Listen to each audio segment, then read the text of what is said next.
everybody, Jeff from Corrugated Cavalier here. Welcome back to the series of videos on Spear. This one will be just going over how I went about constructing this sparring safe training tool. Maybe this isn't exciting for everybody, but part of the point of my channel is to kind of help out other people in my situation who might just be starting off HEMA. And if you're interested in Spear, even if it's not Fiore Spear, I think this is a good way to go. Alright, so let's dive into it. So in the first video, I just gave some context, so if you haven't watched that, go up there. Basically, it's just that Fiore Spear is mostly considered to be in armor. It's not that the techniques won't work out of armor or anything like that, but it's mostly about being in armor. And because of that, we're using somewhat shorter spears, because then the range doesn't matter so much. Because if somebody is just kind of poking at you from long range, it's going to do basically nothing to your armor. Okay, so let's just jump into the construction here. What we have is a 6-foot ash shaft and a Purple Heart blunt thrusting tip on this end, and a Purple Heart spear tip on this end. Okay, so the links for the Purple Heart stuff are below. The spear tip is about $25 on sale right now. It's usually more than that, so grab them while you can. And the blunt thrusting tip is about $9. The ash shaft is actually the kind of the harder part to find with this. Purple Heart Armory will sell you the whole thing, but shipping is going to kill you. So I opted to find a local source, and I finally did, and they call them more like dowels.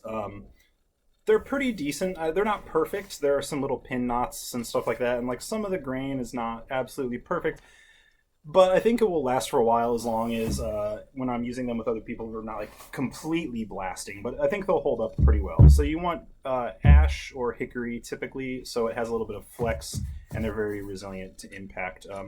Oak is strong, but it doesn't really flex very much, so it's a little bit less safe and a little bit less durable to abuse, actually. I really liked this source, and up to 6 feet they only charged $15 of shipping. So if it's a really small company though, so if you want that information, comment below or get a hold of me on Twitter.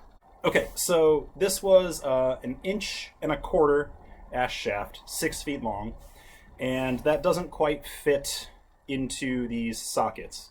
So what I had to do was taper the ends down. And I personally did that with a draw knife and a rasp. You can do that a lot of different ways.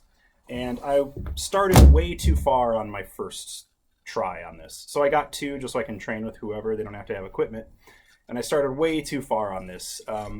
The spear tip is probably only going to go up to about where that collar ends. So I wouldn't start the taper really much before that, okay? And same with this. It's not going to go super deep in. I think I measured it up to like my second knuckle of my finger basically, and just went with that. And then I just so I used a draw knife first. You can use whatever. Then I used a rasp and some sandpaper. It did not take very long. And then I did 3 coats of boiled linseed oil before I put the pieces on the tip and the rubber blunts, just to protect it from water damage, and also just give it a little bit more strength from impact and from like splintering and stuff like that. So I waited 2 days in between each. A lot of people say 24 hours, but I wasn't really in a hurry, so I just gave it 2 days each. Okay, so that's just the basic construction really. The reason that I like having both ends, you could probably get away with having 2 of these blunt thrusting tips if you want to get costs down, but then I like having this differentiation. This is really flexible though, and it's sparring safe, which is great. You're not, as long as people have gear, you're probably not going to hurt them unless you like really go full force at them.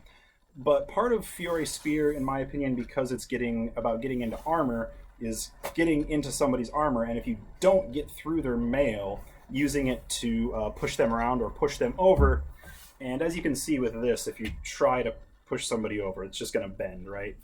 So that's why I like the blunt thrusting tip. You can use it in partner work, if you're trying to work on that, like pushing people around kind of thing, or in sparring, because they use the back end in the Fiore manual. So basically the only counter mentioned in the spear section anyhow is after somebody beats aside your point, coming around with the back end of the spear and using that to get into them. Okay, so that's just a real quick rundown of how I built this. They served me well so far. I haven't done partner work with them yet, but I've used them out on Paul a little bit, and they seem pretty solid. I'm not too worried about them at the moment. So I think they'll be good for at least a while. If you have any questions, feel free to comment below. I'm happy to answer any questions about my process. Once I use these for some partner work, I'll give an update as well.